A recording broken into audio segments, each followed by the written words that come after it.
खबर अपने नाज़रीन तक पहुंचाएंगे। कराची समेत सिंध भर में पॉलिथीन बैग्स पर पाबंदी के लिए हुकूमत सिंध ने कमर कस ली है।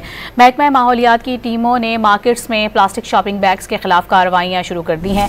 शॉपिंग बैग्स के कारोबार से वाबस्ता अफराद महंगाई और बेरोजगारी से मुतालिक तहफ़्फ़ुज़ात का शिकार हो गए हैं। इसी हवाले से तफसीलात हासिल करेंगे डॉन न्यूज़ के नुमाइंदे आसिम खान, जो इस वक्त एक पॉलिथीन बैग मार्केट में ही मौजूद हैं।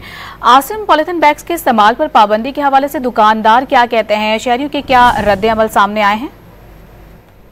जी, मैंने आपसे कुछ देर पहले आपको सेक्रेटरी माहौलियात और डीजी माहौलियात की बातचीत सुनाई, जिनका ये कहना था कि उनकी टीमें जो हैं मुख्तलिफ मार्केट्स में निकल चुकी हैं, क्योंकि कल तक की डेडलाइन थी और आज से कार्रवाई होनी थी। अब हम जब मार्केट में आए तो यहाँ ग्राउंड रियलिटी ये है कि दुकानदार बहुत ज़्यादा परेशान है। हमारे साथ दुकानदार मौजूद है। अच्छा, ये बताइएगा, जो अभी आप बता रहे थे कि कारोबार पर क्या असर पड़ रहा है, कितने करोड़ रुपये की मशीनरी है, इतने लोग वाबस्ता हैं इससे?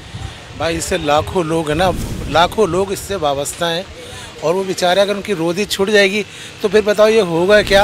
अरबों खरबों रुपए की भाई मशीनरियाँ हैं जो बाहर ममालिक से मंगाई गई हैं इस शॉपर के लिए। अब बताओ उन मशीनरियों का क्या होगा, वो तो कचरा बन जाएंगी। तो बेचारे बेरोज़गार होंगे तो हमारे मुल्क में क्या होगा, ये बताएं बेरोज़गारी। जी, आपने बात सुनी और ताजिरों का यही कहना है कि अगर ये इक़दाम उठाया जाता है तो यकीनन बेरोज़गारी में मज़ीद इजाफा होगा, क्योंकि लाखों लोग जो है इस सनत से वाबस्ता हैं। ताजिरों की यही अपील है कि फिलफौर जो है इस फैसले पर नज़रसानी की जाए और कोई ऐसी हिकमत अमली बनाई जाए कि इस से पैदा होने वाले कचरे को रिसाइकिल करके कोई तवानाई का ज़रिया ढूंढा जाए। जी।